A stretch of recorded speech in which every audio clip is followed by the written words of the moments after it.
Okay, तो आप लोगों ने ये आंसर किया कि हमें यूजर से कुछ भी इनपुट लेना है तो स्कैनर क्लास यूज हम करते हैं, लेकिन इसके अलावा भी हमारे पास कुछ ऑप्शन यहाँ पे है। तो इसके अलावा और क्या ऑप्शन है हमारे पास, उसके बारे में आज हम डिस्कस करेंगे। पहले वो क्लास के बारे में हम इंफॉर्मेशन लेंगे और उसके बाद फिर हम लोग वापस से जेडीबीसी के प्रोग्राम पे आएंगे। तो सबसे पहले मैं सिंपली इसको एक्सप्लेन करने के लिए मैं नोटपैड प्लस प्लस यूज करूंगा और यहाँ पे मैं थोड़ा सा एक्सप्लेन करूंगा कि किस तरीके से हमें यूजर से इनपुट लेना है, स्कैनर क्लास यूज नहीं करके दूसरा क्लास कैसे यूज करेंगे, और फिर उसका इम्प्लीमेंटेशन मैं वहाँ पे जेडीबीसी प्रोग्राम में करूंगा। तो हमें यहाँ पे सबसे पहले एक क्लास हमें यूज करना है, और आई होप कि सभी लोगों ने फाइल हैंडलिंग का सेशन अटेंड किया होगा। फाइल हैंडलिंग का सेशन अटेंड किया होगा तो समझना बहुत आसान होगा। और मैंने वहाँ पे एक क्लास के बारे में आपको बताया था, बफर्ड, है ना। आप लोगों को बताया था बफर्ड रीडर क्लास के बारे में, ठीक है। और बफर रीडर क्लास के बारे में मैंने आपको जो इन्फॉर्मेशन दिया था कुछ, वो इस इन्फॉर्मेशन इस तरीके से था कि बफर रीडर अकेले काम नहीं करता है, यस और नो, है ना। उसके लिए कोई हेल्पर चाहिए होता है। मैंने आपको कुछ बताया था इसके बारे में। आई होप कि सभी लोगों को क्लियर होगा, ठीक है। तो मैंने बताया था क्या कि बफर रीडर जो है ऑब्जेक्ट हमने बनाया, लेकिन बफर रीडर अकेले काम नहीं करता, इसके लिए कि एक और क्लास की जरूरत होती है। तो उस क्लास का इन्फॉर्मेशन मैं कुछ इस तरीके से लिखूंगा, जैसे आप स्कैनर क्लास कैसे लिखा करते हो। देखो, मैं स्कैनर क्लास से भी थोड़ा सा कंपेरिजन में करके आपको दिखा देता हूँ क्या, कि अगर आप स्कैनर क्लास जब आप ऑब्जेक्ट बनाते थे तो कुछ इस तरीके से ऑब्जेक्ट आप बनाते थे, और यहाँ पे क्या लिखते थे, सिस्टम डॉट इन, कुछ इस तरीके से लिखा करते थे। तो यहाँ पे भी सेम उसी तरीके से हमें ब्रैकेट के अंदर में भी हमें सेम उसी तरीके से सिस्टम सिस्टम डॉट इन आपको यूज करना होगा। लेकिन यहाँ पे ये बफर रीडर अकेले काम नहीं करता, इसके लिए एक हेल्पर की जरूरत होती है, और वो पार्ट हम यहाँ पे ऐसे लिखते हैं क्या, ऐसे भी लिख सकते हो आप ब्रैकेट में। मैंने जो फाइल हैंडलिंग बताया था, स्टेप बाय स्टेप बताया था, आप एक साथ ऐसे लिख सकते हो क्या, कि ऑब्जेक्ट हमने बना लिया न्यू कीवर्ड से, किसका, input stream reader, right. I hope लोग कि आप लोगों को याद होगा, है ना। न्यू इनपुट स्ट्रीम रीडर, इसके लिए ऑब्जेक्ट बन गया, और फिर सिस्टम डॉट इन। अच्छा, यहाँ पे एक सेकंड, मुझे यहाँ पे ऐसे रखना चाहिए, ठीक है, इस तरीके से न्यू इनपुट स्ट्रीम रीडर, और फिर ब्रैकेट में सिस्टम डॉट इन। बाकी कहानी बिल्कुल सेम उसी तरीके से, इंटरनली उसी तरीके से काम करता है सब कुछ। तो यहाँ पे अब जो भी यूजर इनपुट देगा वो कहाँ पे हमें स्टोर करके रखना है, आप यहाँ पे कर सकते हो। जैसे कि मान लो कि मैंने यहाँ पे एक इंटीजर एक्स ले लिया, और इस एक्स में डेटा को स्टोर करना है, तो हम लोगों ने सिंपली यहाँ पे जस्ट एक मैसेज क्या दे दिया कि एंटर एनी इंटीजर वैल्यू, है ना। अगर इंटीजर में यूजर को जस्ट एक मैसेज दे दिया है तो एक्स में स्टोर करना है। तो हम लोग क्या करते थे कि यहाँ पे जो हमारे पास जो बफर रीडर का जो मेथड है, जिसके बारे में ऑलरेडी हम लोगों ने फाइल हैंडलिंग टॉपिक में डिस्कस किया हुआ है, तो यहाँ पे बफर रीडर का ऑब्जेक्ट क्या है, बी आर डॉट, एक मेथड वहाँ पे यूज हम करते हैं, रीड लाइन मेथड, जो रीड करने के लिए यूज हम करते हैं। तो ये रीड लाइन मेथड रीड करेगा, है ना। और ये किसका मेथड है, ये बफर रीडर का ऑब्जेक्ट है। और रीड कहाँ से करेगा, ये बफर्ड में जाके स्टोर होता है। अगर आप लोगों को याद होगा कि मैंने स्कैनर क्लास के बारे में किस तरीके से डिटेल में एक्सप्लेन किया था, कि इंटरनली आप कीबोर्ड से जो भी इनपुट आप देते हो, एक बफर लोकेशन होता है, वहां पे जाता है, और फिर वहां से जो है उसको रॉ डेटा कहते हैं, उसको वहां से कन्वर्ट करके फिर इंटीजर में स्टोर किया जाता है। तो यहाँ पे भी वही चीजें हैं, रीड लाइन जो है बफर से डेटा जो देखेगा उसको रीड करेगा, और उसको फिर एक्स में स्टोर करेगा। लेकिन वहां पे जो हम लोग स्कैनर क्लास यूज किया करते थे, तो उस वक्त हम लोग क्या यूज करते थे, अगर इंटीजर को कन्वर्ट करना होता था तो नेक्स्ट इंट मेथड यूज किया करते थे, फ्लोट होता था तो नेक्स्ट फ्लोट यूज किया करते थे। लेकिन यहाँ पे अगर इंटीजर है तो आपको कोई कुछ भी आपको रीड करना है, हर चीज के लिए आपको रीड लाइन मेथड ही यूज करना पड़ेगा। बट डिपेंड करता है कि अब, और ये जो मेथड रीड करता है बाय डिफॉल्ट सभी को स्ट्रिंग के फॉर्मेट में ही वो रीड करता है। तो हमें यहाँ पे क्या करना होगा कि उस पर्टिकुलर वैल्यू को जो भी वो रीड किया है स्ट्रिंग फॉर्मेट में, उसको कन्वर्ट करना होगा इंटीजर में, और फिर मुझे एक्स में स्टोर करना पड़ेगा, क्योंकि एक्स को मैंने इंटीजर में डिक्लेयर किया हुआ है। तो उसके लिए हमें यहाँ पे एक मेथड यूज करना होगा, क्या, इंटीजर डॉट पार्स इंट, ठीक है, पार्स इंट मेथड, ये एक इनबिल्ट मेथड है। और फिर ब्रैकेट में हम कुछ इस तरीके से यहाँ पे रखेंगे। मतलब क्या होगा कि कीबोर्ड से जो भी आपने इनपुट दिया बफर में जाके स्टोर हुआ, और यहाँ पे बफर रीडर का जो ऑब्जेक्ट था रीड लाइन, और रीड किया बफर से जो भी डेटा था रीड किया, लेकिन किस फॉर्मेट में रीड किया उसने, स्ट्रिंग के फॉर्मेट में, लेकिन अभी अभी हमें जो डेटा चाहिए वो इंटीजर में चाहिए था। तो उस जो भी रीड किया है स्ट्रिंग के डेटा को, उसको मुझे कन्वर्ट करना होगा इंटीजर में। And to convert the string value into integer you have to use one method that is known as integer dot parse int. अब यहाँ पे क्वेश्चन आपसे ये भी इंटरव्यू में पूछा जाता है कि इंटीजर यहाँ पे क्या है। सो दिस इंटीजर इज क्या है, ये एक रैपर क्लास है और इसका ये एक मेथड है। पार्स इंट मेथड एक स्टैटिक मेथड है क्योंकि इसको हम डायरेक्टली हम कॉल कर रहे हैं, राइट। तो integer dot parse int method का काम क्या है, वो इंटीजर में कन्वर्ट करेगा किसे, जिसको भी रीड किया है। रीड करने के बाद जो डेटा होता है वो स्ट्रिंग फॉर्मेट में होता है, तो उसको इंटीजर में कन्वर्ट करते हुए फिर मैंने उसको एक्स में स्टोर कर दिया है। और अब आप उस एक्स को डिस्प्ले करना चाहते हो तो आप यहाँ पे मैं सिंपली डिस्प्ले कर देता हूँ क्या, कि entered value is plus x, है ना। एक्स को जो सिंपली यहाँ पे प्रिंट कर दिया। लेकिन अभी इस प्रोग्राम को जब आप कंपाइल करेंगे, अगर आपने फाइल हैंडलिंग कंसेप्ट अच्छी तरीके से अगर आपने प्रैक्टिस किया है और अगर आपने खुद से देखा भी होगा प्रैक्टिस करके, तो आप जैसे इस प्रोग्राम को आप कंपाइल करेंगे तो यहाँ पे आपको कुछ ना कुछ प्रॉब्लम यहाँ पे दिखाएगा। और ये प्रॉब्लम थोड़ा सा क्या है, ये थोड़ा सा प्रॉब्लम थोड़ा सा अलग टाइप का प्रॉब्लम है। यहाँ पे जो मैंने मिस्टेक कुछ किया है, कुछ तो मैंने मिसिंग किया है। यहाँ पे एक और मुझे क्लोजिंग यहाँ पे देना जरूरी था, जो कि मैंने यहाँ पे नहीं दिया है, राइट। यस, बिल्कुल सही बता रहे हैं ब्रिजेस, बिल्कुल। यहाँ पे जो है मुझे एक क्लोजिंग और यहाँ पे करना था, ठीक है, क्योंकि मैं न्यू यहाँ पे ओपन किया था, इसको मैंने क्लोज नहीं किया था, ठीक है। चलिए, thank you so much Brijesh, आपने अच्छी तरीके से एरर को पकड़ा है, यानी आप सीख रहे हो आप। अब जैसे हमने इसको कंपाइल हमने किया, यहाँ पे आप देखोगे कि ढेर सारे एरर अभी भी आपको दिखा रहा है। और रीजन क्या है, यहाँ पे जो भी मैंने लिखा है सिस्टम डॉट इन, अभी आप देखो ये एरर क्यों रीजन दिखा रहा है, इसका कोई आंसर मुझे बताएगा कि क्यों आपको यहाँ पे एरर दिखा रहा है। और जब भी आप देखोगे कैन नॉट फाइंड सिंबल अगर आपको दिखाता है, मीन्स आपको इंपोर्ट, हमने एक फाइल को इंपोर्ट नहीं किया, क्योंकि यहाँ पे जो भी बफर्ड रीडर है या इनपुट स्ट्रीम रीडर है, तो ये कहाँ पे होता है, कौन से लोकेशन पे होता है, कोई मुझे बताएगा कि हमें ऊपर इंपोर्ट करना होगा। जैसे मान लो कि आप स्कैनर क्लास यूज करते हो तो ऊपर इंपोर्ट करते हो, तो यहाँ पे हमें क्या इंपोर्ट करना पड़ेगा, ट्राई कैच की बात बिल्कुल नहीं है, यहाँ पे ट्राई कैच होगा, लेकिन उससे पहले हमें इंपोर्ट करना होगा कि बफर्ड रीडर कौन से पैकेज में होता है। और हम लोगों ने उसके बारे में डिस्कस किया था, और पैकेज क्या है, सिर्फ स्टार लिखने से काम नहीं चलेगा। जो भी आंसर कर रहे हैं आपको पूरा बताना होगा कि यहाँ पे हमें कौन सा यहाँ पे पैकेज को इंपोर्ट करना होगा, क्योंकि बफर रीडर मैंने आपको बताया था कौन से पैकेज में होता है। आपको यहाँ पे क्या लिखना होगा, import Java dot I O dot star, right. यानी इनपुट आउटपुट के अंदर में ये चीजें रहता है, ठीक है। यूटिल में बिल्कुल नहीं रहता है पंचाक्षरी, ये यूटिल में स्कैनर क्लास रहता है। और जो फाइल हैंडलिंग का जो भी चीजें हैं, बफर रीडर हो गया, बफर राइटर हो गया, प्रिंट राइटर हो गया, ये सब कुछ आईओ के अंदर में रहता है, ठीक है। और इसलिए मैं आपको ये पहले भी मैं यहाँ पे लिख देता तो आपको वो चीज समझ में नहीं आता है, मैंने इसलिए यहाँ पे एरर दिखाया ताकि आपको चीजें समझ में आएगा कि क्या प्रॉब्लम यहाँ पे हो रहा था। तो जैसे हमने आईओ डॉट स्टार लिखा है, आईओ मीन्स इसके अंदर में जितने भी इनबिल्ट क्लासेस होंगे, कौन से क्लासेस होता है, मैंने फाइल हैंडलिंग में बहुत ही डिटेल में आप लोगों को एक्सप्लेन किया था कि बफर रीडर है, बफर राइटर है, प्रिंट राइटर क्लास है, बहुत सारे मैंने इन्फॉर्मेशन आपको बताया था उस वक्त। चलिए अब देखते हैं कंपाइल करके कि अब सब कुछ सही है कि अभी भी कुछ ना कुछ प्रॉब्लम यहाँ पे है क्या, अभी भी ये प्रॉब्लम है। और ये क्या है, ये अनरिपोर्टेड एक्सेप्शन है, जिसको हम कहते हैं कंपाइल टाइम एक्सेप्शन। और कंपाइल टाइम एक्सेप्शन को दो तरीके से सही किया जा सकता है, या तो आप डायरेक्टली थ्रोज कर लो, या आप तो इसको कोड को ट्राई और कैच के अंदर में रख दो। एम आई राइट, यहाँ तक क्लियर चीजें समझ में आ रहा होगा। जो एक्सेप्शन हैंडलिंग अगर आपने अच्छी तरीके से सीखा होगा, तो ये कंपाइल टाइम एक्सेप्शन का पार्ट है, and you must need to throws the exception. या तो आप इसको ट्राई और कैच के अंदर में इस कोड को रख दो, उससे बेहतर क्या होगा, आपको सिंपली करना क्या होगा, यहाँ पे आप थ्रोज आप लगा दो, है ना।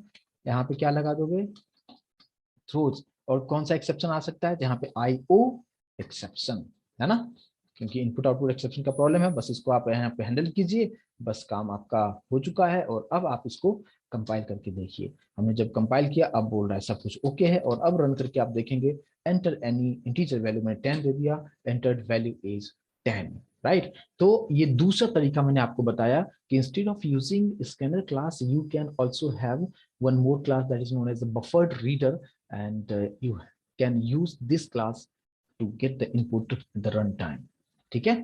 तो ये आपके लिए मैं सेव कर लेता हूं, ठीक है। अब लेकिन यहाँ पे आपको क्या कन्वर्जन करना पड़ेगा ये आपको समझ में आ गया होगा। अब बात करते हैं कि अगर मुझे स्ट्रिंग इनपुट लेना होगा, ठीक है। अगर मैं यहाँ पे स्ट्रिंग मान लो एक नेम लेना चाहता हूँ, मैंने यहाँ पे क्या दे दिया कि enter your enter your name, ठीक है, मैंने उसको नेम में स्टोर किया। अब नेम मैंने किस में डिक्लेयर किया हुआ है, स्ट्रिंग में ही डिक्लेयर किया हुआ है, तो हमें यहाँ पे रीड लाइन जो भी मेथड जो होता है वो डायरेक्टली स्ट्रिंग में ही हमें सब कुछ करके देता है, तो हमें इसकी जरूरत यहाँ पे बिल्कुल नहीं है। और सिंपली हम कुछ इस तरीके से रखेंगे, और यहाँ पे मैंने क्या कर दिया, मैसेज देता हूँ क्या कि हेलो, और जो भी नेम रहेगा उसको आप प्रिंट कर दीजिए, ठीक है। और अभी अगर आप इसको आप कंपाइल करते हैं, सब कुछ ठीक है, आप रन करते हैं, तो आप देखोगे मैंने मेरा पूरा नाम यहाँ पे लिख रहा हूँ, तो यहाँ पे कोई प्रॉब्लम नहीं आएगा। लेकिन स्कैनर क्लास के अंदर मैंने बताया था कि नेक्स्ट मेथड और नेक्स्ट लाइन मेथड है ना, यहाँ पे ऐसा कोई प्रॉब्लम नहीं आएगा, जैसा आप देते हो उसी तरीके से यहाँ पे आपको प्रिंट करके आपको दिखाएगा, और 100% आपको प्रॉब्लम यहाँ पे सॉर्ट आउट होता है। वहां पे मैंने आपको बताया था कि नेक्स्ट मेथड यूज करोगे तो स्पेस के बाद की चीजों को नहीं लेता है, लेकिन यहाँ पे सब कुछ ओके रहेगा, कोई प्रॉब्लम यहाँ पे नहीं आता है, ठीक है। तो ये इनपुट यहाँ पे कैसे लेना है आपको अच्छी तरीके से यहाँ पे समझ में आ गया। अगर ये समझ में आ गया तो अभी इसलिए बफर्ड रीडर के बारे में मैं सबसे लास्ट में इसलिए बताता हूँ, क्योंकि अगर फाइल हैंडलिंग का कंसेप्ट आपको समझ में आ चुका है तो इस चीज को आप बेहतर तरीके से समझ पाएंगे। अब बात करते हैं, वापस हम आते हैं अपने टॉपिक पे, और अब टॉपिक जो है, अब हम लोग आते हैं क्या कि हमारा जो जेडीबीसी था उसमें हमें कंप्लीटली रन टाइम में हर चीज हर इंफॉर्मेशन अगर मुझे लेना हो तो कैसे हमें लेना होगा। तो अभी मैं आपके सामने अभी डेटाबेस नहीं क्रिएट करूंगा, टेबल नहीं बनाऊंगा, और क्योंकि ये सब चीजें मैं कर चुका हूँ, अभी जस्ट मैं रन टाइम में हर चीज में करने की कोशिश करूंगा। तो मैं चाहता हूँ क्या कि अभी यहाँ पे मुझे क्या क्या इन्फॉर्मेशन चाहिए, सपोज एक मुझे डेटाबेस अगर हम बना लेते हैं, तो मैं आपके सामने एक डेटाबेस में क्रिएट करूंगा, और यहाँ पे जो है मैंने डेटाबेस का नाम दे दिया, ईएमपी नाम का एक डेटाबेस मैंने क्रिएट कर लिया, ठीक है। और ईएमपी के अंदर में मैंने दे दिया क्या, इसका टेबल का नाम ईएमपी टेबल नाम दे देता हूँ। फील्ड्स जो है मैं ले लेता हूँ फर्स्ट नेम लास्ट नेम और एम्प्लॉय आईडी, कुछ इस तरीके से ले लेता हूँ, ठीक है। मैंने 3 फील्ड्स ले लेता हूँ, 3 फील्ड्स ओके रहेगा, चलो ठीक है। हाँ चलो ठीक है, 3 फील्ड्स रखता हूँ, और यहाँ पे गो करता हूँ, ठीक है। मैं यहाँ पे मैनुअली क्रिएट कर रहा हूँ, लेकिन ये कैसे बनता है मैं कोडिंग के थ्रू बता चुका हूँ, इसलिए मैं उसमें टाइम मैं नहीं दूंगा, क्योंकि मुझे आज कुछ और भी चीजें आपको बताना है। तो यहाँ पे मैंने ले लिया क्या कि मान लो कि फर्स्ट नेम, यहाँ पे ले लिया लास्ट नेम, और यहाँ पे एम्प्लॉय आईडी, रोल नंबर, चलो ठीक है रोल नंबर भी ओके, कोई इशू नहीं, ठीक है, आप समझ लेना जो चीजें हैं। अच्छा, इसको सभी को मैं वेरकेर में रखता हूँ, वेरकेर आपको समझ में आ रहा होगा, और इसका जो है लेंथ थोड़ा सा ज्यादा करके रखता हूँ ताकि कुछ प्रॉब्लम ना आए। और बस इतना ही मैं यहाँ पे रखता हूँ, और किसी को प्राइमरी की वगैरह कुछ सेट नहीं करता हूँ, सब चीजों के बारे में आप अच्छी तरीके से समझ चुके हो, जस्ट मैंने सेव बटन पे क्लिक किया, यानी हमारे पास ईएमपी नाम का एक डेटाबेस, ईएमपी टेबल नाम का डेटा यहाँ पे टेबल बन चुका है, जिसके पास ये सभी मैंने फील्ड्स बना के रखा है, लेकिन डेटा अब मुझे जो देना है वो जावा से देना है, जावा से देना है। लेकिन जावा से पहले जैसे रन होगा तो पूछेगा enter your first name enter your last name, और फिर डेटाबेस में सब कुछ जाना चाहिए, क्योंकि अभी हमारे पास जस्ट हमने क्रिएट किया हुआ यहाँ पे एम्प्टी 0 रोज है, कोई भी रोज यहाँ पे स्टोर नहीं है, कोई भी डेटा हमने स्टोर यहाँ पे नहीं किया हुआ है। तो अब हम लोग कैसे इस चीज को हम परफॉर्म करेंगे, तो मैं इक्लिप्स पे आता हूँ, और यहाँ पे एक आपके लिए प्रोजेक्ट यहाँ पे क्रिएट करता हूँ, सिंपल सा प्रोजेक्ट क्रिएट करेंगे, डायनेमिक नहीं क्रिएट करेंगे। और यहाँ पे हमने एक सिंपल सा प्रोजेक्ट क्रिएट कर दिया, जेडीबीसी कुछ भी नाम दे दिया मैंने, यहाँ पे नेक्स्ट, और यहाँ पे फिनिश कीजिए, ये आपका प्रोजेक्ट रेडी है। सबसे पहले कनेक्टर को ऐड कीजिए, राइट क्लिक करते हुए आप प्रॉपर्टीज में जाइए, और जावा बिल्ड पाथ में जाना है, लाइब्रेरीज में जाना है। अच्छा, मैंने यहाँ पे लास्ट ये न्यू इक्लिप्स यूज कर रहा हूँ, तो मैं मुझे फिर से वो काम करना पड़ेगा। Add library, user library, next करना है, यहाँ पे आपको कनेक्टर नाम का एक फोल्डर बना लो, नाम कुछ भी दे सकते हो आप, और इसको सेलेक्ट कीजिए, ऐड जार्स पे क्लिक कीजिए, और ये माइस्क्यूल कनेक्टर मेरा है, यहाँ पे इसको सेलेक्ट कीजिए, ओके कीजिए, फिनिश कीजिए, ओके कीजिए, and you will have your MySQL connector with your project. Clear होगा, इस सब के बारे में ऑलरेडी डिस्कस कर चुके हैं। अब यहाँ पे प्रोजेक्ट हमने क्रिएट करना है, क्लास क्रिएट करना है, सॉरी, यहाँ पे हमने क्लास का नाम हमने कुछ दे दिया, विथ पैकेज का नाम, क्लास का नाम मैंने दे दिया माई क्लास, मेन मेथड को हमने टिक किया है और फिनिश किया है। ये हमारे पास एक सिंपल सा एक क्लास हमारे पास बन चुका है, ठीक है, ये हमारे पास एक सिंपल सा क्लास बन चुका है। और इधर उधर की जो चीजें हैं उसको यहाँ से हटा देता हूँ, ताकि आपका फोकस डायरेक्टली सिर्फ कोड पे होगा।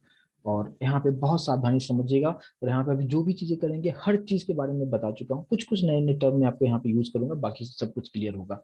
देखिए यहाँ पे सबसे पहले हमें कुछ वेरिएबल डिक्लेयर करना है, और यहाँ पे मैं प्राइवेट में ले लेता हूँ क्या, स्टैटिक फाइनल, और स्ट्रिंग में मैंने ले लिया क्या, यूजर नेम। यूजर नेम मतलब आप समझ में आ गया होगा कि मैं किस यूजर नेम की बात कर रहा हूँ। और सेम उसी तरीके से यहाँ पे static final string password, password हमने ले लिया। पासवर्ड कुछ देने की जरूरत नहीं, क्योंकि अगर आप रूट लेते हो तो पासवर्ड देने की जरूरत नहीं होती है। दूसरा हमने रखा क्या, स्टैटिक फाइनल स्ट्रिंग, लिख लिया कनेक्शन अंडरस्कोर स्ट्रिंग, वेरिएबल का नाम दे दिया। और इसके अंदर मैं नाम देता हूँ कि किसका कनेक्टिविटी किसके साथ होगा, इसके बारे में भी ऑलरेडी डिस्कस मैं कर चुका हूँ। जेडीबीसी का कनेक्टिविटी माई एसक्यूएल पे होगा, ठीक है। कहाँ पे माई एसक्यूएल के साथ होगा, लोकल होस्ट के साथ होगा। और डेटाबेस का नाम हमने क्या रखा है, ईएमपी रखा है। आई होप कि ये कंसेप्ट आपको समझ में आया होगा, राइट, क्लियर होगा, ठीक है। तो मैंने क्या क्या लिखा है एक बार आप यहाँ पे आप देख लें कि कोई भी नया चीज मैं नहीं लिखा हूँ। User name, password, connection history में क्या रखा कि मतलब जेडीबीसी का कनेक्टिविटी माइस्क्वेल के साथ हो रहा है, कहाँ पे, लोकल होस्ट पे, और डेटाबेस का नाम ईएमपी रखा है, और यहाँ पे सेमीकोलन देके क्लोज कर दिया है। क्लियर होगा, सिंपल सा। पोर्ट नंबर आप नहीं भी लिखेंगे, माइस्क्वेल का बाय डिफॉल्ट पोर्ट नंबर होता है 3306, आप नहीं भी लिखेंगे तो भी कोई प्रॉब्लम नहीं है। अगर दे देते हैं ओके है, नहीं देते हैं तो भी ओके है। नयन, ठीक है, क्लियर होगा आपका आंसर, क्वेश्चन जो भी था। चलिए अब हम बात करते हैं क्या कि अब तो ये सब क्या हो गया हमारा, इंस्टेंस सॉरी स्टैटिक वेरिएबल हो गया। स्टैटिक वेरिएबल है तो बिना ऑब्जेक्ट बनाए डायरेक्टली आप कहीं से भी एक्सेस इसको कर सकते हो। प्राइवेट भी कर दिया ताकि सिक्योर रहेगा, बाहर से इसको कोई एक्सेस नहीं कर पाएगा।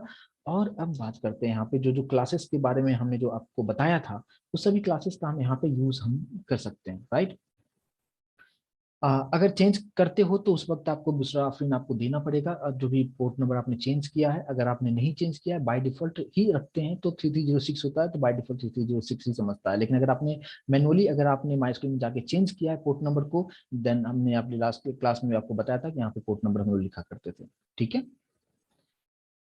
चलिए तो ये चीज हो गया। अब बात करते हैं कि जो जो कौन कौन सा क्लास हमने यूज किया था। कनेक्शन क्लास हमने यूज किया था, कनेक्शन, और इसका कुछ ऑब्जेक्ट बना दिया। नल हमने रखा, क्यों नल रखा था मैंने आपको इसके बारे में भी एक्सप्लेन किया था। Statement class, statement class object बना दिया, इसको भी हमने नल कर दिया है। एक और क्लास रिजल्ट सेट की बात करते हैं, रिजल्ट सेट क्या है, हर चीज के बारे में हमने डिस्कस कर चुके हैं।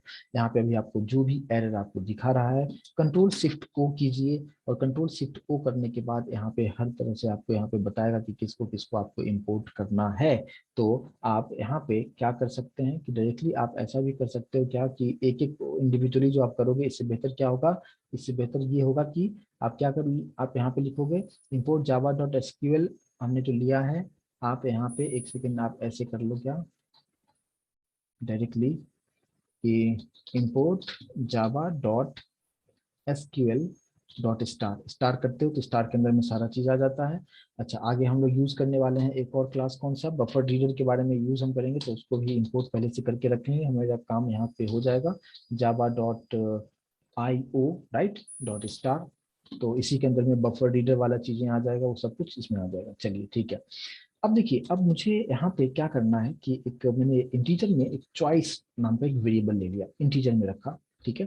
अच्छा, बफर रीडर के लिए ऑब्जेक्ट बनाना हो, मैं अभी आपके सामने जो कोडिंग बनाया था मैं वही कोडिंग में यूज कर लेता हूँ, टाइम थोड़ा सा सेव होगा, क्योंकि यहाँ पे कुछ इस तरीके से बफर रीडर जो है, मैं यहाँ पे भी इसको इस तरीके से रख लेता हूँ क्या,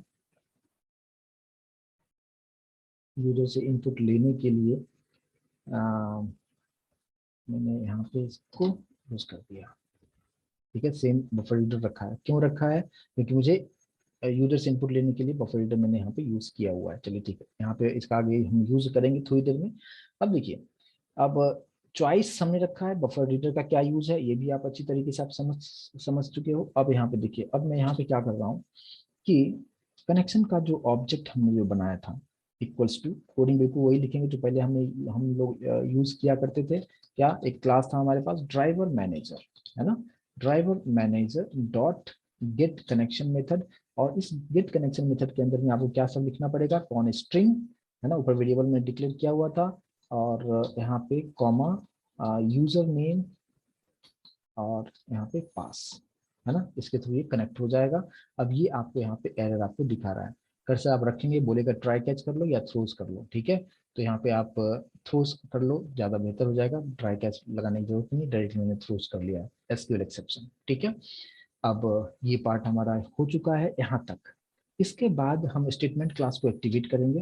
तो स्टेटमेंट क्लास का ऑब्जेक्ट क्या है, stmt इक्वल्स टू, अब यहाँ पे ये जो भी कनेक्टिविटी होकर आया है सब किस में है, कॉन में है। तो अब मैंने यहाँ पे कॉन का ऑब्जेक्ट यूज करते हुए क्या करेंगे, cone dot create statement method यहाँ पे यूज करेंगे। और यहाँ पे आप क्रिएट स्टेटमेंट मेथड के अंदर में आप सिर्फ इतना भी करके आप यहाँ पे छोड़ सकते हो, ठीक है। ऐसे ही हम लोग किया करते थे पहले। अब हमें क्या करना है कि यूजर को कुछ इंफॉर्मेशन देना है कि उसे क्या सब चीजें करना है। अब देखिए यहाँ पे क्या सब चीजें होगा कि अगर मैंने यहाँ पे सिस्टम डॉट आउट के अंदर एक मैसेज मैं देता हूँ क्या, कुछ इस तरीके से मेनू है ना, यूजर को एक मेनू देता हूँ। और मेनू के अंदर में हम अलग अलग चॉइस यहाँ पे दे देते हैं, अलग अलग, बार बार लिखना ज़्यादा सही, इसी में डायरेक्टली मैं ऐसे लिखता हूँ कि \n करते हुए वन में दे दिया क्या कि अगर आपको इंसर्ट करना हो, है ना, इंसर्ट रिकॉर्ड, है ना, इंसर्ट रिकॉर्ड करना हो तो प्रेस वन करो, \n से लाइन ब्रेक होगा। अगर आप अपडेट करना चाहते हो, है ना, अपडेट रिकॉर्ड, तो टू प्रेस करो, \n। थर्ड में हमने दे दिया क्या कि if you want to display display the records, तो आप क्या प्रेस करेंगे, 3 प्रेस करेंगे। फोर्थ ऑप्शन में क्या कर देते हैं, फोर्थ ऑप्शन में डिलीट करते हैं। If you want to delete the records तो आप 4 प्रेस कीजिए, ठीक है। इतना हमने यहाँ पे दे दिया। और चलिए यहाँ तक ठीक है। और अब जो होगा कि 1 for insert, 2 for update, 3 for display और 4 हो गया डिलीशन के लिए। चलिए अब यहाँ पे इतना देने के बाद अब एक मैसेज मैं यहाँ पे देता हूँ क्या कि एंटर योर चॉइस, कि आप क्या करना चाहते हो, है ना, मैंने ऊपर दिखा दिया, फिर मैसेज आएगा एंटर योर चॉइस। तो अब जो चॉइस है उसको मैं स्टोर करना चाहता हूँ चॉइस वेरिएबल में, जो मैंने ऊपर वेरिएबल डिक्लेयर किया हुआ था। और यहाँ पे मैंने क्या किया, हमें यूजर से इनपुट लेना है, राइट। तो किसके थ्रू हम लेंगे, मैंने आपको बताया। तो यहाँ पे आपको कन्वर्ट करना होगा क्या, इंटीजर डॉट पार्स इंट, ठीक है ना। यहाँ पे क्या लिखेंगे, पार्स इंट। आई होप कि सभी लोगों को मेरी आवाज आ रही है, प्लीज कंफर्म कीजिए। स्नेहल को मेरी आवाज नहीं आ रही है, क्लियर है, यस स्नेहल आप अपने एंड से देखिए क्योंकि सभी लोगों को आवाज प्रॉपर तरीके से आ रही है, राइट ओके। चलिए तो integer dot parse int method और ब्रैकेट में बफर रीडर का जो ऑब्जेक्ट था br dot read line method आपको यूज करना है। और यहाँ पे कुछ इस तरीके से रखेंगे, ठीक है। इंटीजर का स्पेलिंग गलत हो गया था, इंटीजर अब करेक्ट है। अब देखिए अब यहाँ पे भी आपको यहाँ पे क्या करना होगा, थ्रोज करना होगा। तो यहाँ पे थ्रोज आप कर दो, ऊपर हैंडल कर लेगा, ठीक है। और अभी यहाँ पे कोई प्रॉब्लम नहीं है, ठीक है। अब ऑल ओके है, ठीक है। चलिए br डॉट रीड लाइन सब कुछ यहाँ पे ओके कर हो चुका है, कोई इशू यहाँ पे नहीं। तो जो भी चॉइस दिया जाएगा वो चॉइस किस में आ जाएगा, 1 2 3 4 चॉइस हमने रखा है, जो भी चॉइस देगा सब चॉइस वेरिएबल में आ जाएगा। अब हमें क्या करना है, यहाँ पे आते हैं हम लोग और यहाँ पे स्विच लगा देते हैं। स्विच ऑलरेडी आप लोग कोड जावा में अच्छी तरीके से पढ़ चुके हैं, अलग अलग एग्जाम्पल्स हमने देखा था, तो वही चॉइस को मैंने यहाँ पे रख दिया है, ठीक है। तो इसमें केस 1 रखेंगे। केस 1 में क्या हमें करना है, इंसर्ट करना है। तो इंसर्ट करने से पहले आप पूछो यूजर से कि क्या सब वो इंसर्ट कर सकता है। तो सबसे पहले यूजर से पूछो क्या कि एंटर योर फर्स्ट नेम, है ना, यूजर से इंफॉर्मेशन आपने ली है, एंटर योर फर्स्ट नेम। इसको आपने स्टोर किस में करना है, एक वेरिएबल डिक्लेयर कर लो। मैंने इस डिक्लेयर नहीं किया, मैंने यहाँ पे फर्स्ट नेम नाम का एक वेरिएबल डिक्लेयर कर लिया। और यहाँ पे क्या लिखेंगे, डायरेक्टली क्या लिखेंगे, br dot read line method. I hope ये चीज क्लियर होगा, ठीक है। फर्स्ट नेम को हमने किस में स्टोर कर लिया, फर्स्ट नेम एक वेरिएबल था उसी में हमने यहाँ पे स्टोर कर लिया है। ये फर्स्ट नेम के लिए हो गया, ये हो जाएगा क्या, लास्ट नेम के लिए हो जाएगा। वेरिएबल का नाम क्या दे देते हैं, यहाँ पे हमने दे दिया लास्ट नेम में हमने स्टोर कर दिया, ठीक है। चलिए यहाँ तक किसी को प्रॉब्लम नहीं होना चाहिए। अच्छा उसके बाद एक और हमें इंफॉर्मेशन चाहिए था क्या कि roll number, enter your roll, ठीक है। और इसको मैंने स्टोर कर दिया है रोल में। अच्छा, लेकिन ये बात करते हैं इंटीजर में होगा, तो यहाँ पे इंटीजर रखते हैं, और इंटीजर रखेंगे तो आपको क्या लिखना पड़ेगा, integer integer dot parse int method, और कुछ इस तरीके से। ठीक है, आई होप कि यहाँ तक सभी लोगों को क्लियर होगा। प्लीज मुझे कंफर्म कीजिए। देखिए कोड लेंदी है, लेकिन एक एक चीज मैंने पॉइंट को, हर चीज को क्लियर किया है। ठीक है, तो ऐसा नहीं है समझो कि कोड बहुत लेंदी है, समझना मुश्किल है। एक एक चीज मैंने एक्सप्लेन किया है, तो बस एक साथ में जितने भी चीजें आपने सीखी हो सबको मैं एक साथ ऑर्गेनाइज करता हूँ, और प्रोजेक्ट में इसी तरीके से आपको यूज करना होता है। ठीक है, तो कोड देख के घबराने की जरूरत नहीं है। ठीक है, क्योंकि हर चीज आपको समझ में आ रहा है, मतलब ऑल ओके है, कितना भी लेंदी कोड हो उससे क्या मतलब है। तो यहाँ पे एंटर योर रोल नंबर में आ चुका है। अब यूजर ने जो भी इंफॉर्मेशन आपने लिया, first name last name roll number, इस तीनों वेरिएबल में है, और इसी वेरिएबल के अंदर जो भी डेटा होगा इसी को मुझे स्टोर कर देना है मेरे डेटाबेस में। अब आपको यहाँ पे करना क्या है, अब हम वापस से डेटाबेस वाला ऑपरेशंस को परफॉर्म करेंगे। कैसे करेंगे वो आप देखिए। यहाँ पे हमने क्या किया कि हमें जो भी हम लोग एक क्लास जो मैंने यूज किया था, यहाँ पे स्टेटमेंट है ना, स्टेटमेंट क्लास यूज किया था। यहाँ पे मैं एक प्रिपेयर्ड स्टेटमेंट, इसी के अंदर में जो है ना स्टेटमेंट जो लिखा हुआ है ना, इसी के अंदर में अगर मैं प्रिपेयर्ड स्टेटमेंट भी हम कर सकते हैं। दोनों का काम सेम है, थोड़ा डिफरेंस थोड़ी देर में उसके बारे में बताऊंगा। काम दोनों का सेम है। अभी देखिए मैंने यहाँ पे क्या लिख दिया कि सबसे पहले प्रिपेयर्ड स्टेटमेंट ऑब्जेक्ट बनाया, कनेक्शन का ऑब्जेक्ट डॉट प्रिपेयर्ड स्टेटमेंट, और यहाँ पे हम पास करेंगे एसक्यूएल का सिंटेक्स। ठीक है, अब कहेंगे एसक्यूएल का सिंटेक्स हमने यहाँ पे देना कहाँ है। ठीक है, तो हमें पहले यहाँ पे किस वेरिएबल डिक्लेयर कर लो एसक्यूएल नाम का, और अब आप इंसर्ट करने का आप क्वेरी आप रखो। इंसर्ट करने का क्या क्वेरी होता है, इंसर्ट इनटू, टेबल का नाम ईएमपी है, और अब यहाँ पे हमें वैल्यूज देना है। अब वैल्यूज, यूजर क्या वैल्यूज देगा ये तो हमें नहीं पता है, राइट। तो हमने लास्ट क्लास में आपको क्या बताया कि डायरेक्टली हम लोगों ने यहाँ से वैल्यू दे दिया था, first name last name role में जो भी इंफॉर्मेशन था हम लोगों ने यहाँ पे खुद से वैल्यू दे दिया था। लेकिन अब मुझे वैल्यू नहीं पता है, और यूजर जो भी इनपुट दे रहा है सब कहाँ पे जा रहा है, इस फर्स्ट नेम लास्ट नेम इस रोल में जा रहा है, लेकिन इसमें क्या इनपुट होगा हमें नहीं पता है।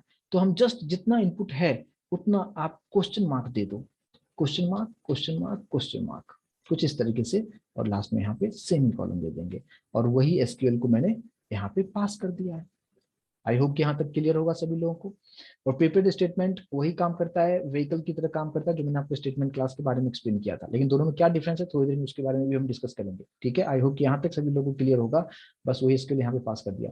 अब ये जो इन्फॉर्मेशन देगा, अब आपको यूजर ने जो भी इन्फॉर्मेशन दिया है, मैंने यहाँ पे क्वेश्चन मार्क तो दे दिया, लेकिन आपको यहाँ पे सेट करना होगा कि जो भी वैल्यू आपने दिया है रन टाइम में, यूजर ने जो दिया है कौन से पोजीशन पे कौन से डेटा को स्टोर करना है। तो प्रीपेड स्टेटमेंट का ऑब्जेक्ट डॉट यहाँ पे एक आता है क्या, अगर आप लोगों को याद होगा कि जब मैं लास्ट टाइम जब बता रहा था वैल्यू को जब फेच कर रहा था, तो अगर मुझे इंटीजर वैल्यू को फेच करना था तो हमने कौन सा मेथड यूज किया था, कोई बताएगा। और स्ट्रिंग वैल्यू को फेच करना था तो कौन सा मेथड यूज किया था, कोई बताएगा। मैंने आपको बताया था कि डेटाबेस में जितने भी डेटा था उसको अगर मुझे फेच करना था और जावा में दिखाना था, तो मैंने उसके लिए एक मेथड यूज किया था। इंटीजर को के लिए हमने क्या यूज किया था, स्ट्रिंग के लिए हमने क्या यूज किया था, नहीं क्वेरी नहीं, क्वेरी की बात नहीं, वो तो ठीक है, वो अलग पार्ट है कि अगर आपको फेच करना तो सेलेक्ट स्टार फ्रॉम टेबल का नाम लिखते, वो नहीं। अगर डिस्प्ले कराने से पहले मैंने एक यूज किया था, आप लोगों को याद होगा, get integer get string method. याद आया है या याद आ रहा है या नहीं आ रहा है। अगर वैल्यू को प्रिंट करना था हमें, तो मैंने आपको एक एग्जांपल दिया था जहां पे मैंने बताया था कि प्रिंट करने के लिए हम लोग वहां पे यूज कर रहे थे क्या, रिजल्ट सेट का ऑब्जेक्ट डॉट गेट इंटीजर, उससे इंटीजर वैल्यू फेच हो रहा था, है ना। रिजल्ट सेट का ऑब्जेक्ट डॉट गेट स्ट्रिंग, उससे स्ट्रिंग वैल्यू फेच हो रहा था। याद आ रहा है ये, सुनो तो कंफर्म करेगा, नहीं आ रहा है आपको, कोडिंग दिखाएं हम क्या, याद आया। मैम बता रही हैं यस बिल्कुल, ठीक है, यस बिल्कुल। तो सेम उसी तरीके से वहां पे हम लोग गेट करते थे। गेट कब करते थे, जब डेटाबेस से फेच कर रहे थे, लेकिन अब मुझे यहाँ से डेटा उधर देना है, तो वहां पे गेट करते थे। यहाँ पे हम क्या लिखेंगे, पी डॉट सेट, यहाँ पे क्या यूज करेंगे, सेट। अगर डेटा किस कैसा है, स्ट्रिंग में है, तो क्या लिखेंगे, गेट सेट स्ट्रिंग। और देखो जैसे सेट स्ट्रिंग मेथड लिया, यहाँ पे दो आर्गुमेंट्स आपको दिखाता है। पहले आपको बताओ कि कौन सी पोजीशन पे डेटा को देना है, यानी फर्स्ट पोजीशन पे आपको क्या देना है, मैंने यहाँ पे, और वेरिएबल का नाम क्या था मेरे पास, फर्स्ट नेम, बस उसी को यहाँ पे मैंने कॉपी कर लिया क्योंकि डेटा इसी में था। मैंने बोला कि फर्स्ट पोजीशन पे फर्स्ट नेम को स्टोर कर दो तुम, ठीक है। ये हो गया। दूसरा हम क्या लिखेंगे, पी डॉट सेट स्ट्रिंग, है ना। यहाँ पे भी क्या हो जाएगा, सेट स्ट्रिंग। यहाँ पे सेकंड पोजीशन पे हमें कौन सा डेटा हमें रखना है, लास्ट नेम, यानी यहाँ पे लास्ट नेम में जो इनपुट दिया है वो यहाँ पे होना चाहिए। और फिर पी डॉट क्या करेंगे, फिर सेट इंटीजर करेंगे, रोल नंबर इंटीजर में है, और यहाँ पे थर्ड पोजीशन पे हमें यहाँ पे रोल को स्टोर कर देना है, कुछ इस तरीके से, ठीक है। और उसके बाद आपको सिंपली करना क्या है, पी डॉट एग्जीक्यूट अपडेट। याद होगा आप लोगों को एग्जीक्यूट अपडेट क्या काम क्या है ना, एग्जीक्यूट अपडेट मेथड, बस ये पूरा आपका काम वहां पे स्टोर करवा देगा। और उसके बाद अगर आप कुछ मैसेज दिखाना चाहते हैं सिस्टम डॉट आउट पे, मैसेज आप दिखा दीजिए क्या, कि डेटा हैज बीन इंसर्टेड या स्टोर्ड, कुछ इस तरीके से एक मैसेज दे दिया। आई होप कि ये चीजें समझ में आ रहा होगा। अगर आपको यही डेटा अगर फेच करना होता तो रिजल्ट सेट का ऑब्जेक्ट यूज करके हम लोग यहाँ पे गेट स्ट्रिंग गेट इंटीजर इस तरीके से करते हैं हम लोग, ठीक है। और यहाँ पे हमने चूंकि केस यूज किया है तो केस जैसे खत्म हो जाए फिर लास्ट में आपको ब्रेक यूज कर देना जरूरी है। तो इतना तक सभी लोगों को क्लियर, मुझे कंफर्म करेंगे सभी लोग, यहाँ तक किसी को कोई डाउट समझने में, 100% क्लियर समझ में आ रहा है या नहीं आ रहा है, या कुछ डाउट है। चलिए ठीक है। अच्छा, बाकी लोग क्यों नहीं रिस्पॉन्ड कर रहे हैं, 21 लोग यहाँ पे बैठे हुए हैं और गिने चुने लोग रिस्पॉन्ड कर रहे हैं, बाकी लोगों को समझ में नहीं आ रहा है क्या? अगर आ रहा है तो प्लीज रिस्पॉन्ड जरूर कीजिए ताकि मुझे समझ में आए कि यस मैं हवा में बातें नहीं कर रहा हूँ, अब तक मेरी बात पहुंच रही है। ठीक है, कंजूसी क्यों करते हो रिस्पॉन्ड करने में। चलो ठीक है, अब देखते हैं रन करके सब कुछ मैंने जैसा कोडिंग आप यहाँ पे किया है वो आपको अच्छी तरीके से समझ में आ रहा है या नहीं आ रहा है, राइट। हाँ बिल्कुल पंचाक्षी, बिल्कुल जितना जितना आप डेटा आप ले रहे हो उतना क्वेश्चन मार्क आपको यहाँ पे देना होता है, ठीक है। जितना क्वेश्चन होगा, जितना आप कितना इन्फॉर्मेशन यूजर से आप ले रहे हो और उसको डेटाबेस में स्टोर कर रहे हो उतना आपको क्वेश्चन मार्क यहाँ पे बिल्कुल आपको देना पड़ता है, ठीक है। चलिए, तो अभी मैंने यहाँ पे एक केस बना दिया है, पहले मैं इसको रन करके देखें कि अभी जितना हमने यूज किया है प्रॉपर तरीके से काम कर रहा है कि नहीं काम कर रहा है, ठीक है। तो सबसे पहले हम लोग यहाँ पे इस प्रोग्राम को देखते हैं रन करके। डेटाबेस का इंसर्ट इनटू, टेबल का नाम हमने क्या रखा है, एक सेकंड मैंने गलत रखा है, टेबल का नाम हमने कुछ अलग रखा था, एक बार मैं चेक कर लूँ। ईएमपी अंडरस्कोर टेबल रखा है, ईएमपी अंडरस्कोर टेबल रखा है, ईएमपी अंडरस्कोर टेबल, ये हमारे टेबल का नाम है, ठीक है, यही है ना। ईएमपी अंडरस्कोर टेबल, और डेटाबेस का नाम है ईएमपी, और ईएमपी मैंने ऊपर सबसे ऊपर यहाँ पे लिखा होगा, यहाँ पे ईएमपी, बिल्कुल ठीक है। जेडीबीसी का कनेक्टिविटी माइस्क्यूएल के साथ होगा, लोकल होस्ट पे रन होगा, और डेटाबेस का नाम हमने ईएमपी रखा हुआ है। तो अब यहाँ पे सब कुछ सही होना चाहिए। मुशराफिन, अभी आपको क्लियर हो गया होगा, डेटाबेस का नाम मैंने ऊपर रखा हुआ है यहाँ पे, है ना। यहाँ पे डेटाबेस, और इस डेटाबेस के अंदर जाके जो डेटा स्टोर करेगा मैंने यहाँ पे लिखा हुआ है, देखो आप यहाँ पे, है ना, इंसर्ट इनटू टेबल का नाम और वैल्यूज हमने यहाँ पे इस तरीके से रखा है, और फिर यहाँ पे, और ये सभी इंफॉर्मेशन मैंने किस में रखा है, पी में, और पी के हेल्प से मैंने सेट भी किया है कि 1 2 3 पोजीशन पे कौन सा डेटा जाएगा, ठीक है। चलिए, इसको हमने सेव कर दिया, एंड अब आई होप कि सब कुछ सही आना चाहिए, मैंने कुछ अगर मिस्टेक नहीं किया होगा तो यहाँ पे रन करके देखें कि क्या होता है। चलिए, आउटपुट तो यहाँ पे अभी दिखा रहा है, यहाँ पे देखिए मेनू में इंसर्ट अपडेट, थर्ड में हो गया डिस्प्ले, फोर्थ में हो गया डिलीट। चलिए, यहाँ पे हम करते हैं क्या, हमें फर्स्ट अभी एक ही कोड में लिखा है तो हमें चॉइस 1 रखते हैं, एंटर योर फर्स्ट नेम, है ना। मैंने यहाँ पे दे दिया A, last name B, roll number 1, data has been stored, right. अब चल के देखते हैं कि वहां पे डेटा गया क्या, यहाँ पे रिफ्रेश करके देखें, डेटा आपका बिल्कुल आ चुका है प्रॉपर तरीके से, समझ में आ रहा है। तो एक्चुअल में जो आप प्रोजेक्ट पे काम करते हैं तो कुछ इसी तरीके से चीजें होता है ना। तो अभी आपको अच्छी तरीके से समझ में आ रहा होगा कि यहाँ पे ये प्रोग्राम जो मैंने लास्ट टाइम आपको जो चीजें बताया था वहां पे मैं बहुत बेसिक पार्ट था, मतलब क्या कि वहां पे मैंने आपको ये बताया था कि डेटाबेस कैसे बनेगा, टेबल कैसे बनेगा, इसके अंदर डेटा हम कैसे देंगे, सब कुछ जावा के थ्रू कर रहे थे। अभी भी वही सब चीजें हो रहा है, लेकिन ये कंप्लीट डायनेमिक हो गया कि आप यूजर से पूछो क्या करना चाहते हो, है ना। तो ये काफी वाइड रेंज हो जाता है, और प्रोजेक्ट में इसी तरीके से हम यूज हम करते हैं, ठीक है। अब मान लीजिए कि अब आपको करना है क्या, दूसरा ऑप्शन, ये फर्स्ट केस केस आपको केस 1 2 था, इसके अंदर गया पूरा इन्फॉर्मेशन दे दिया। अब बात करते हैं कि केस 2 की बात अगर हम करें, है ना, केस 2 की बात करें तो केस 2 में हमें क्या करना है, अपडेट की बात करते हैं, है ना। सेकंड केस में क्या रखा था, अपडेट ही रखा था ना, अपडेट द रिकॉर्ड्स, ठीक है, सेकंड केस में। तो अपडेट रिकॉर्ड्स करना है तो सबसे पहले यूजर से पूछना क्या होगा, मुझे ये पूछना होगा कि मैं कॉपी कर लेता हूँ, टाइम ज़्यादा लगेगा। मुझे ये पूछना होगा कि कौन से नंबर वाले या कौन से रोल नंबर वाले को अपडेट करना है ना। आपको कुछ इस तरीके से आपको वहां पे पूछना पड़ेगा। तो सिस्टम डॉट आउट के अंदर मैंने यहाँ पे मैसेज क्या दे दिया कि enter roll number for the record you wish to update. Clear है, थोड़ा सा अच्छा मैसेज दिखना चाहिए वहां पे कि कौन से नंबर वाले को आप वहां पे,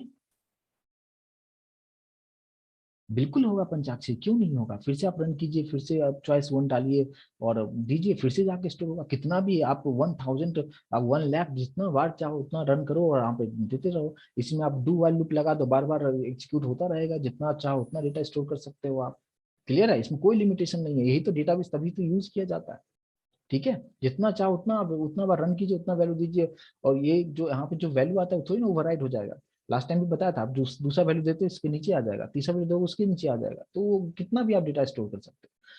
चलिए, तो हम बात करते हैं enter roll number for the record you wish to update, यानी यूजर से पूछ रहे कि कौन से रोल नंबर वाले को आपको अपडेट करना है, क्योंकि आपके डेटाबेस में बहुत जो टेबल आपने अभी जो क्रिएट किया उसके अंदर बहुत सारे इन्फॉर्मेशन हो सकते हैं, बहुत सारे रो हो सकते हैं। कैसे आपको आइडेंटिफाई करना है कि हाँ मुझे इस वाले रोल नंबर वाले को मुझे अपडेट करना है, तो पहले यूजर से रोल नंबर पूछो।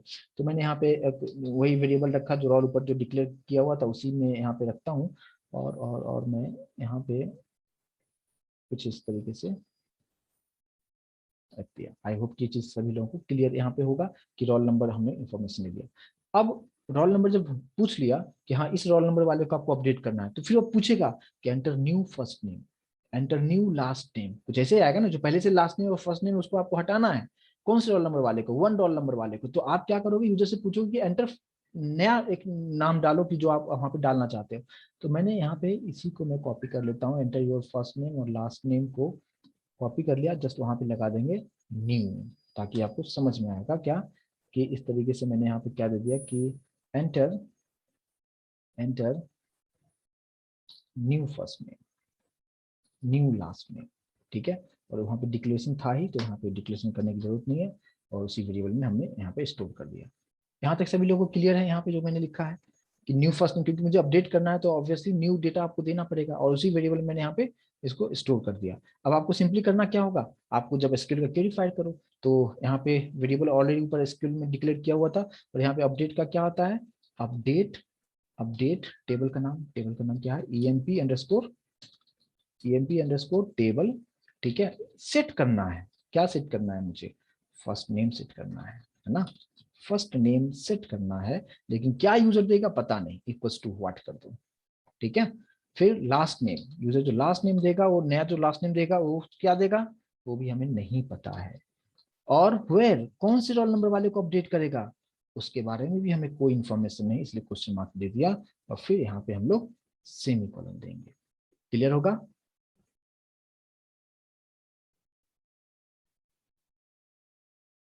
हाँ बिल्कुल कर सकते हैं, बिल्कुल कर सकते हैं प्रीति, आप क्वेश्चन जो था बिल्कुल कर सकते हैं, जो भी आपको अपडेट करना है, जैसा आपको किसको करना है। लेकिन आपको रेफरेंस तो बताना होगा कि क्योंकि डेटाबेस में जो टेबल आपने बनाया उसमें 1000 डेटा भी हो सकता है, तो वहाँ पे आपको आइडेंटिफिकेशन के लिए बताना पड़ेगा कि आप कौन से रोल नंबर वाले को अपडेट कर रहे हो।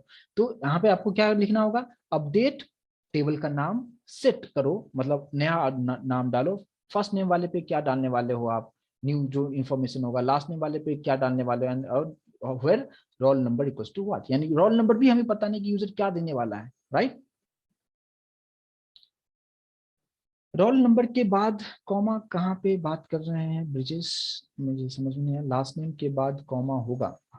हाँ यहाँ पे नहीं नहीं नहीं, यहाँ पे लास्ट हो गया ना डेटा, ये तो हो गया फर्स्ट नेम लास्ट नेम, और भी अगर होता तो कॉमा होता, यहाँ तो डायरेक्टली मुझे मैं यहाँ पे लिखा है वेयर रोल, ये पूरा मीनिंगफुल है कि कौन से रोल नंबर वाले को आप अपडेट करेंगे। अगर यहाँ पे और भी इन्फॉर्मेशन होता कि जैसे फर्स्ट नेम लास्ट नेम, अगर मान लो सिटी होता तो कॉमा देके सिटी लिखते वेयर रोल, तो यहाँ पे कॉमा बिल्कुल नहीं होगा। ठीक है, सिंपल है।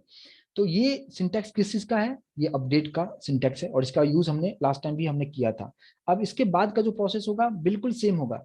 क्या मैं टाइप नहीं करूंगा, मैं बिल्कुल सेम उस वही सब चीजें जो है यहाँ का जो पार्ट है, ये यहाँ से यहाँ तक मैंने कॉपी कर लिया है और यहाँ पे मैं डाल देता हूँ। ठीक है सब कुछ, और यहाँ पे जस्ट लिखता हूँ क्या, डेटा हैज बीन अपडेटेड, है ना।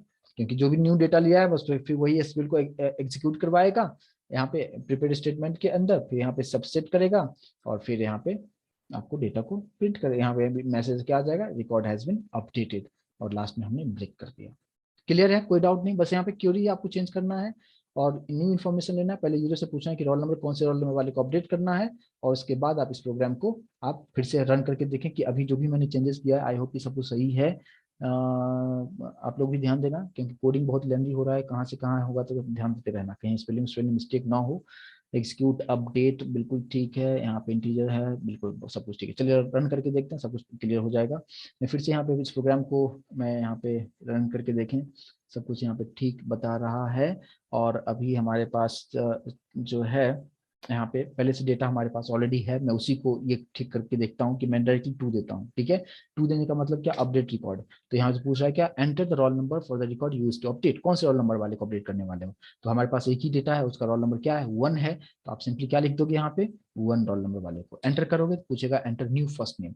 अच्छा अभी आप देखो पहले से हमारे पास न्यू फर्स्ट नेम क्या है, ए है और बी है। ठीक है, तो मैं कुछ यहाँ पे कुछ अलग देता हूँ, क्या देता हूँ, यहाँ पे मैंने दे दिया वाई फर्स्ट नेम में, लास्ट नेम में मैंने जेड दे दिया और एंटर करते हैं। Data has been updated. और अब आप यहाँ पे आप आइए और इसको रिफ्रेश करके देखिए, यहाँ पे फर्स्ट नेम और लास्ट नेम चेंज हो चुका है। आई होप किस चीज समझ में आ रहा होगा सभी लोगों को, यस नो कंफर्म कीजिए मुझे यहाँ तक। क्लियर है, ये सेकंड जो केस हमने जो बनाया और अपडेट के लिए, और ये सिंटैक्स ऑलरेडी हम डिस्कस कर चुके हैं, बस मैं यूजर से इनपुट लेके मैं सब कुछ आपको करके दिखा रहा हूँ और बहुत बारीकी समझने की कोशिश कीजिएगा। ठीक है, अब हमारे पास जो है थर्ड पार्ट हमारे पास होगा, वो कौन सा पार्ट होगा, थर्ड क्या था, थर्ड ऑप्शन क्या था, डिस्प्ले का। ठीक है, चलो यहाँ पे केस बनाओ थर्ड। ठीक है, केस थर्ड के अंदर में हमें फेच करना है। फेच करने के लिए आपको, फेच करने के लिए ऑलरेडी हम लोग डिस्कस कर चुके हैं, मैं बहुत फास्टली कोड यहाँ पे लिखूंगा। stmt जो था हमारे पास स्टेटमेंट क्लास का जो ऑब्जेक्ट था, equals to con dot create statement. ठीक है, और फिर एसक्यूएल में हम लोग सिंटैक्स डाल देंगे क्या, क्या कि सेलेक्ट स्टार फ्रॉम टेबल का नाम, टेबल का नाम क्या है, emp अंडरस्कोर टेबल।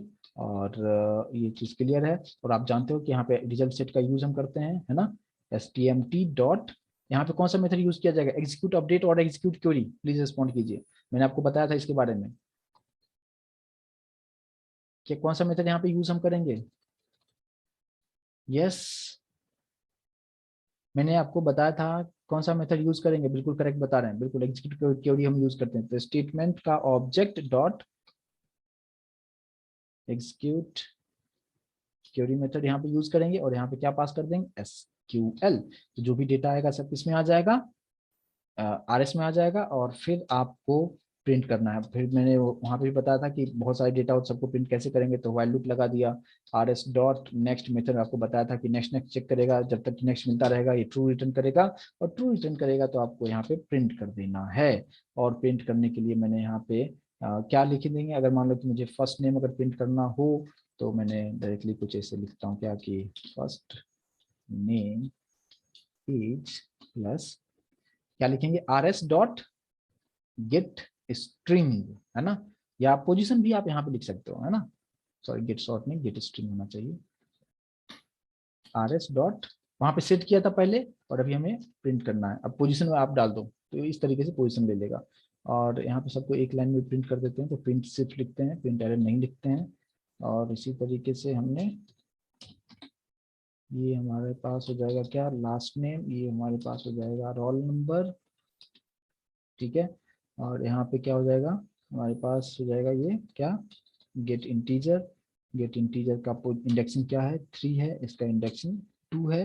और प्रिंट प्रिंट प्रिंट। ठीक है, और बस हो गया। आई होप कि ये चीज क्लियर होगा। अब यहाँ तक ये चीज अगर क्लियर है, और फिर लास्ट में आप ब्रेक कर दो आप, है ना, बस हो गया। क्लियर है, बस केस 3 तो छोटा सा चीजें हैं। तो एक बार देख लेते हैं कि सब कुछ सही से रन हो रहा है क्या। तो यहाँ पे जो है मैंने फिर से राइट क्लिक किया और रन एज जावा एप्लीकेशन करके देखें, सब कुछ ठीक है। मैं सिर्फ अभी 3 प्रेस करता हूँ ताकि मुझे सिर्फ डेटा चेक करना है कि आ रहा है कि नहीं आ रहा है। अब देख सकते हो फर्स्ट नेम, लास्ट नेम और रोल नंबर। और भी डेटा होता तो और भी डेटा जितने भी होते उतना डेटा आपको दिखा देता। आई होप कि क्लियर होगा। ये थर्ड केस जो मैंने आपको बताया, कोई डाउट नहीं यहाँ तक, ऑल क्लियर 100%। प्लीज रिस्पॉन्ड कीजिए कि क्या सब चीज़ है। अब एक और केस बचा हुआ है और इसके बाद हम लोग यहाँ पे देखेंगे क्या, केस 4। और केस 4 की अगर हम बात करें तो यहाँ पे भी आपसे फिर पूछना होगा कि डिलीट करने के लिए, तो डिलीट करने के लिए भी पूछेगा कि कौन से डेटा को डिलीट करने वाले हैं, यानी किसका, कौन से रोल नंबर वाले को आपको डिलीट करना है ना। तो फिर से रोल नंबर वाले की इन्फॉर्मेशन आपको पूछना पड़ेगा। तो मैं कुछ इसे ही ले लेता हूँ क्या, कि यहाँ पे जो है इन्फॉर्मेशन कुछ ऐसे रख देता हूँ क्या, कि enter the roll number for the record you wish to delete, है ना। कौन से नंबर रोल नंबर वाले को डिलीट करना चाहते हो। तो मैंने यहाँ पे एक नया वेरिएबल डिक्लेयर करता हूँ क्या, रोल्स। ठीक है, एक अलग वेरिएबल डिक्लेयर किया। जो भी रोल नंबर वाले को डिलीट करना चाहेगा वो प्रेस करेगा और वो आ जाएगा रोल्स वेरिएबल में। और डिलीट करने का सिंटेक्स क्या होता है, क्या होता है इसके बारे में डिस्कस कर चुके हैं। डिलीट फ्रॉम टेबल का नाम, टेबल का नाम where, where roll, roll equals to what, है ना। कौन से रोल नंबर वाले को डिलीट करना है, यहाँ पे दीजिए क्या, रोल इक्वल्स टू व्हाट, कुछ इस तरीके से। और इसको आपको क्या करना होगा, प्रीपेड स्टेटमेंट के अंदर कॉन डॉट, यहाँ पे प्रीपेड स्टेटमेंट, और यहाँ पे आप एसक्यूएल को एग्जीक्यूट करवा दो। और एग्जीक्यूट करवाने के बाद अब आपको यहाँ पे एक चीज आपको सेट करना पड़ेगा कि रोल्स को, कि कौन से रोल नंबर का वाले को डिलीट कर रहा है। तो यहाँ पे सेट इंटीजर करके आपको यहाँ पे एक डेटा पास कर देना होगा कि 1 जो हमारे पास सिर्फ डेटा है और जो वेरिएबल का नाम है वो है रोल्स। ठीक है, यहाँ पे जस्ट मैं सेट कर रहा हूँ। वेरिएबल का नाम हमने क्या रखा था, यहाँ पे आर कैपिटल है, यहाँ पे आर हमारे पास कैपिटल है, राइट।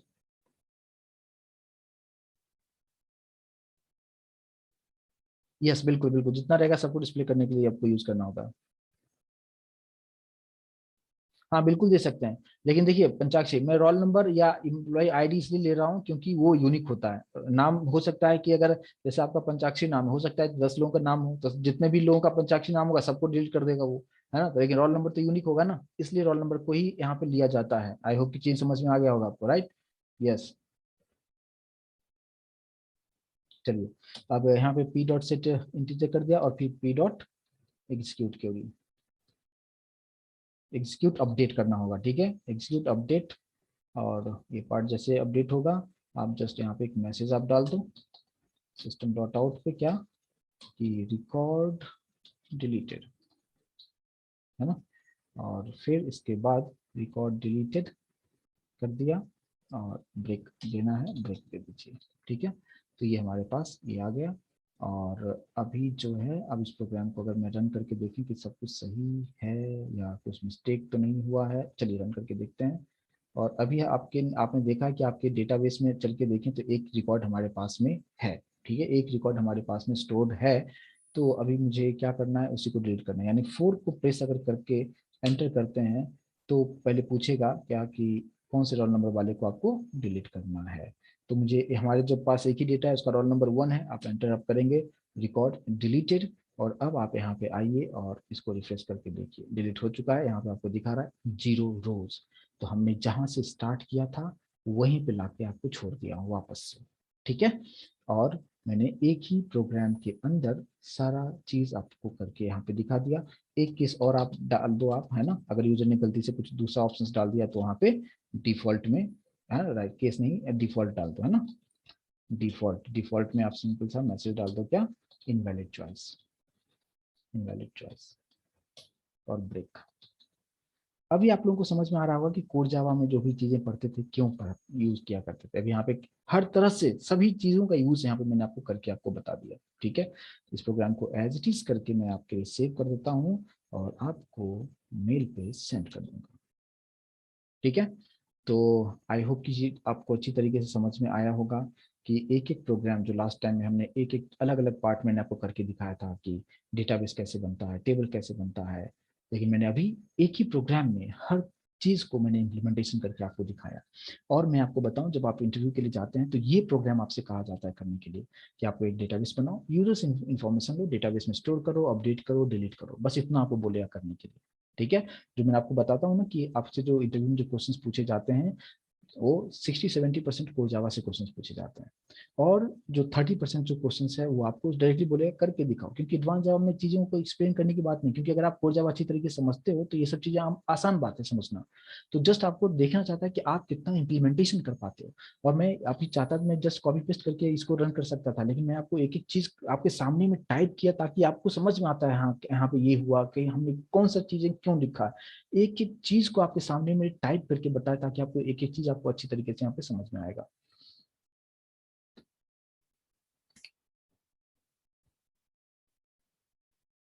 दीपमाला, आपका क्वेश्चन समझ में नहीं आया कि क्या पूछ रही है लास्ट टाइम, कोर जावा का क्या समझ नहीं आ रहा मुझे।